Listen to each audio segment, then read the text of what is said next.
Olá, muito boa tarde. A proximidade do Natal percebe-se cada vez mais nos vários ambientes da sociedade. Também nos litúrgicos, marcados pela apresentação de textos bíblicos que se referem mais de perto ao acontecimento de Belém. Os que são lidos nas missas deste domingo serão agora analisados pelos padres Robson Cruz e Vítor Gonçalves, párocos em Lisboa. Cumprimento os dois, muito boa tarde. Obrigado por estarem neste programa. Padre Vítor, que sinais vão sendo mais visíveis, mais, enfim, na sociedade, nas igrejas, nos ambientes litúrgicos e outros, que fazem perceber que o Natal está cada vez mais próximo?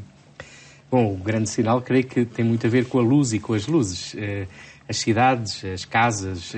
Este é um tempo muito especial da luz, não é por acaso que, de facto, a própria marcação da festa do Natal tem a ver com a festa do nascimento do Sol, porque os dias começam agora, novamente, foram decrescendo e vão começar a crescer de novo, e nós, os cristãos, entendemos que o nosso Sol é mesmo Jesus Cristo, e por isso esse crescer de luz, esse desejo de luz que os tempos sombrios também trazem, aos vários níveis, e creio que há sempre um sortilégio muito especial à volta do Natal. Chamamos-lhe muito um tempo de crianças, das famílias. É verdade que o outro é o grande apelo ao consumo, as 1001 prendas que se podem oferecer, que importa que no meio disto não esqueçamos a prenda grande que é Jesus Cristo e no fundo, a rica prenda que cada um de nós é para os outros. Nos ambientes litúrgicos também se percebe essa proximidade, a caminhada do Advento? Liturgicamente, eu creio que a dificuldade mesmo é propor uma caminhada quando de repente se sai e parece que já é Natal ali à porta, quer pelas músicas, quer por tudo. E é bom, é bonito, mas corre o risco de esgotar. Na liturgia as coisas são relativamente mais contidas. Há aqui um acumular de alegria. A cor litúrgica do roxo, que está muito mais, às vezes, associado à quaresma. Não, é a cor deste tempo. Às vezes é a cor da moda, mas ela aqui significa muito a dimensão de uma preparação, de uma atenção ao essencial, o grande convite também do Advento, do vigiar que escutámos desde o primeiro domingo, mas, no fundo, é estar atento aos outros, atento às realidades que nos rodeiam, numa perspectiva de também assumirmos a nossa encarnação.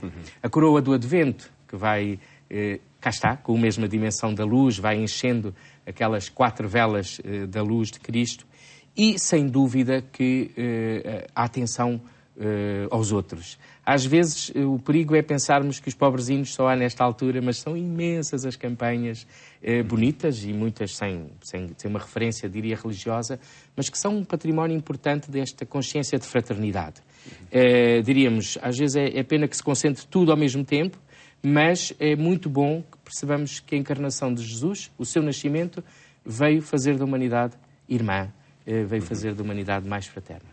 Padre Robson, até pela experiência numa paróquia em Lisboa, de que forma é que vai acontecendo esta construção do caminho até ao Natal? Nós somos muito marcados pela esperança. Esta última semana, portanto, a partir do dia 17 até o dia 24, está muito ligado, digamos, aos sinais da presença de Deus no meio de nós, não é? E, portanto, os sinais que prepararam imediatamente o nascimento do Messias. Numa comunidade, assim, nós somos muito sensíveis ao Natal, não apenas pela dimensão da luz, mas também a dimensão de que Deus veio habitar no meio de nós. Para as crianças, sabemos que isto é tão importante, não é? Se Jesus tinha uma família, pai, mãe e filho, significa que há alguém que é muito parecido com aquilo que eu sou e, portanto, eu posso ter uma relação fraterna com ele. Mesmo muitas campanhas de solidariedade, numa cidade como a de Lisboa, também tem muito a ver com a dimensão da casa, do espaço onde nós estamos, não é? Porque Jesus também nasceu de forma tão pobre, tão desabrigada, não é? Que põe também este lugar onde é que Deus pode morar no nosso lar hoje. Não é? E tenho sentido muito essa dinâmica que a preparação litúrgica do Advento, de alguma forma, nos leva a interiorizar coisas que na nossa sociedade hoje são sensíveis. Não é à toa que a pobreza torna-se um apelo especial, que a questão do sem-abrigo torna-se uma questão especial, mas também porque Deus assumiu essas realidades todas para as transformar e não nos deixa indiferentes a elas. Não? Vejamos de que forma é que também as leituras que escutam neste domingo, enfim, acompanham esse itinerário. Desde logo, a primeira leitura que se escuta é do segundo livro de Samuel, no capítulo 7º, onde o tema dominante também é esse, da casa, o anúncio de Jesus, do Senhor que vai construir uma casa. É curioso, o texto do 2 Samuel 7 vai insistir muitas vezes na ideia de Davi como rei, que já chegou a uma plataforma de estabilidade, conquistas militares, riqueza da casa real, e que vai insistir, o rei vivia num palácio de cedro. Esta dimensão do rei viver num palácio de cedro fala para já da prosperidade, uma vez que era um material caro para a antiguidade, não é? Mas ao mesmo tempo vai lembrar uma outra dimensão. Quando o rei deseja construir um templo para o Deus vivo, diz: eu vivo numa casa de cedro e de alguma forma quero construir uma casa de cedro também para que Deus possa morar com esplendor. Dá um bocadinho a ideia do mecenas que, de alguma forma incomodado com o seu bem-estar, procura de alguma forma mitigar a sua consciência e dizer: faz alguma justiça ao próprio Deus. É curioso porque essa experiência da casa de cedro é uma das nomenclaturas que aparece muito ligada ao culto de Baal em Canaã e, portanto, o Deus que vivia na casa de cedro. E a casa de cedro é, de alguma forma, a garantia humana de que o homem pode controlar a ira divina. Pelo menos nos ciclos de Baal nos aparece assim. O que acontece? Deus diz que a ideia de habitar no meio dos homens não está dependente de um espaço. O rei habita num palácio. O verbo é sempre o mesmo em hebraico, yashav, né? Mas Deus permanece no meio dos homens. Como aquele que chama da pobreza, digamos, da falta de recursos, esse próprio Davi era a pessoa menos esperada para se tornar rei, era o filho dos mais novos de Jessé, não é? E, portanto, e ao mesmo tempo que Deus, por facto de não estar condicionado por um espaço, por uma casa de cedro em linguagem, digamos, de Canaã, significa que este Deus é muito mais livre e age no mundo de forma extraordinária. Ao mesmo tempo, o texto dá-nos uma segunda dimensão, não é? Que não está tão presente, digamos, no segundo livro de Samuel, mas ela é decalcada depois no primeiro livro das Crônicas, a dizer: a história de Davi não é propriamente uma história isenta de ambiguidades, não é? Muitos homicídios, muitas guerras, muita coisa, uma história marcada pelo sangue, como diz o primeiro livro das Crônicas, no capítulo 22. E por isso, quem constrói o lugar que se torna um sinal de que Deus está no meio dos homens, não é alguém que se avora a dizer: eu tenho posses, eu tenho poder, eu tenho riqueza, vou construir um templo, mas é apenas aquilo que Deus escolhe. E só Deus é que pode verdadeiramente tomar a iniciativa de dizer quem é que pode realizar o sinal da sua presença no meio dos homens, não é? Perguntava ao Padre Vítor Gonçalves se, de facto, no acontecimento do Natal é isto que acontece também. Um lugar para Deus que em cada ano se renova. Creio que esse é sempre o grande desejo, e um lugar que não é eminentemente físico, mas é um lugar espiritual, é um lugar naquilo que são as nossas relações familiares, relações de amizade. E penso que esta dimensão da casa enquanto lugar para uma comunhão, mas ao mesmo tempo aquela evocação antiga que a arca estava numa tenda e a tenda é a dimensão, no fundo, do caminho, da provisoriedade, um Deus que caminha connosco, que habita no meio de nós, sem estar limitado a um espaço, a uma, portanto, no fundo, a uma fortaleza, não é um Deus que está aqui, como Jesus vai dizer também várias vezes. Essa presença é Deus no meio de nós. E creio que esse desafio do lugar para Deus na nossa vida é constante. É a pergunta que cada um de nós pode e é chamado a fazer. Que lugar tem Deus na minha vida? Que lugar tem Deus na vida da minha família, da minha empresa, do meu trabalho, daquilo onde eu sou e onde me realizo e onde procuro também esta felicidade. Deus é alguém fora disto? E este mistério do Natal aponta para isso, até porque no despojamento que Jesus vai, no fundo, experimentar, vamos dizer assumir, mas experimentar, não havia lugar para eles quando chegaram a Belém. E isso é interessantíssimo.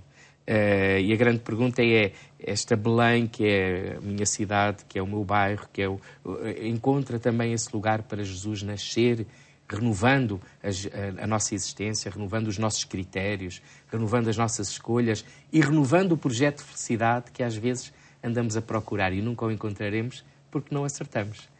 E creio que é pela dificuldade de acolhermos Jesus no meu espaço interior. É necessário hoje, enfim, colocar novamente este propósito de construir um lugar para, entre um conjunto de afazeres que há sempre e que até se tornam mais visíveis nesta ocasião, não é? Esse construir um lugar é, acima de tudo, criar as condições para que todos possam experimentar e viver a presença de Jesus no meio das suas vidas. E creio que quando falamos em dimensão missionária, e estamos a muitos níveis convocados, quer pelo Papa Francisco, quer aqui em concreto em Lisboa, com este dinamismo do Sínodo, é perceber os lugares humanos como lugares onde Deus habita e quer habitar. Habita no sentido de que já lá está pela sua presença, mas precisa também de ser manifesto pela nossa adesão a Ele. E todos os lugares onde há seres humanos são lugares que Deus quer habitar. E Ele escolheu os lugares mais pobres para que nós não confundíssemos e não pensássemos e não caíssemos, se calhar, nesta tentação. É uma tentação do rei David de fazer um lindo palácio, um lindo templo para conter o Senhor. Seguimos para a segunda leitura. Padre Robson, é da Epístola de São Paulo aos Romanos, no capítulo 16. Que revelação é essa do mistério que esteve encoberto desde tempos eternos? É uma coisa curiosa, porque o estilo aqui aparece uma grande exortação, digamos assim, de Paulo, e ao mesmo tempo quase uma bênção, digamos, que geralmente nós estamos habituados a encontrá-la no início das cartas de Paulo, né? E esta agora vem no fim. Carta aos Romanos já começava com uma bênção semelhante, né? E ação de graças, e Paulo tem a necessidade de concluir novamente com isso, por duas razões. Primeiro, Paulo não conhecia diretamente a comunidade cristã de Roma e, portanto, ele apresentou a fé que anunciava aos gentios, aquela comunidade por escrito, para exatamente justificar a sua identidade apostólica. Por outro lado, compreendendo a grandeza da carta aos Romanos, onde Paulo descreve toda esta relação entre graça e pecado, entre atenção para a salvação que os homens recebem, Paulo termina de uma forma admirável, dizer que tudo aquilo, digamos, que estava preparado para a nossa salvação é revelado progressivamente. E esta exortação final tem exatamente como centro isto, né? A ideia da revelação de um mistério que parte das Escrituras e que depois é manifestado, digamos, em plenitude, não é? Na encarnação do mistério do Senhor Jesus Cristo no meio de nós. Para isso, nós vemos que esta aclamação final, né? A Deus, o único sábio, por Jesus Cristo, seja dada a glória pelos séculos dos séculos. Para Paulo, a sabedoria não é algo apenas que parte da investigação intelectual, não é? Mas é um bocadinho aquela sabedoria à maneira de 1 Coríntios, onde, de facto, Deus dá a conhecer, não é? O seu desígnio em totalidade na própria pessoa do seu Filho, Jesus Cristo. Não é? E é esta, digamos, a grande conclusão da Carta aos Romanos. Este mistério, continuando aqui o Padre Robson, mais do que uma solução, como normalmente aparece nos mistérios policiais, né? Solução, é uma pessoa. E é isso que se sente, de facto, em São Paulo, que este anúncio que é dado a conhecer aos gentios e é dado a conhecer pelos discípulos, pelos apóstolos, pela comunidade cristã, como uma missão constante, é levar não uma chave de leitura lógica, quer do passado, quer até do futuro, mas levar ao encontro com Jesus Cristo.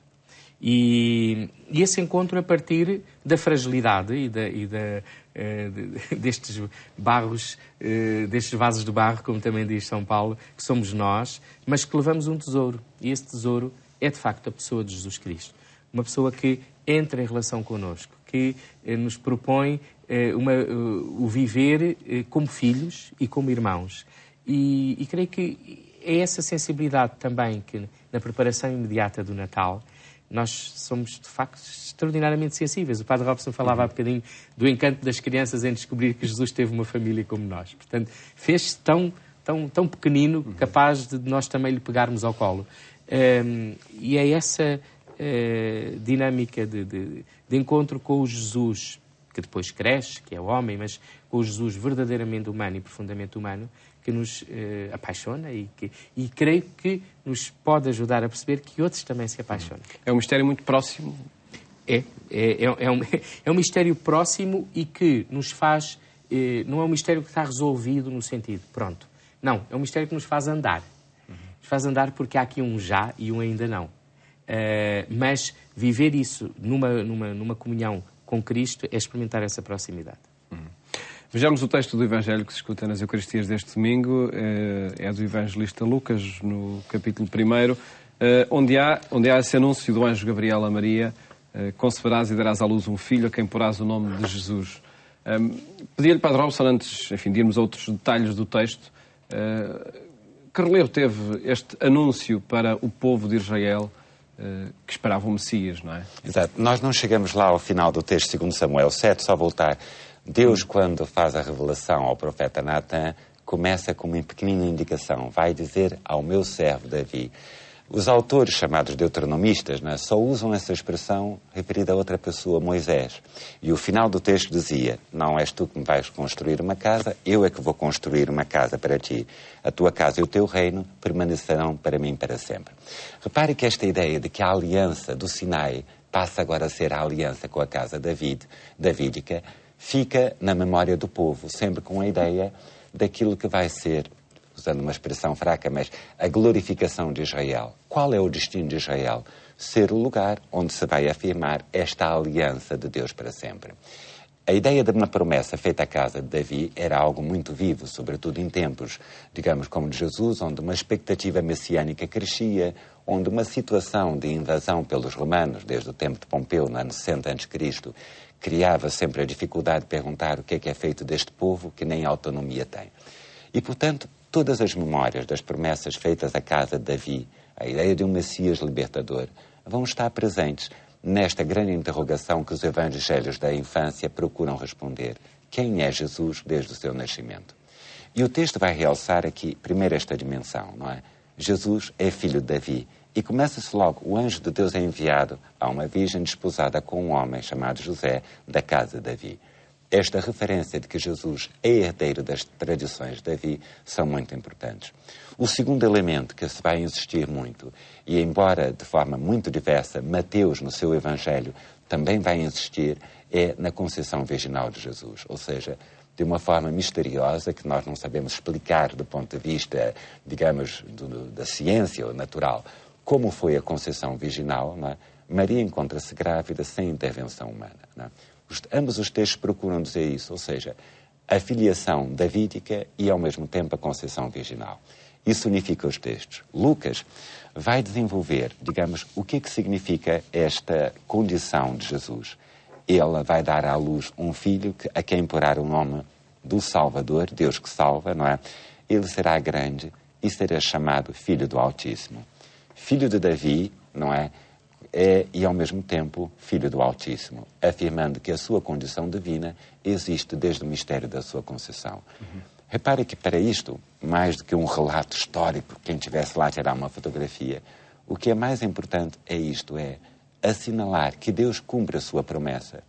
E para nós hoje pode parecer que as promessas feitas a Davi fazem parte apenas de um capítulo da história da monarquia de Israel.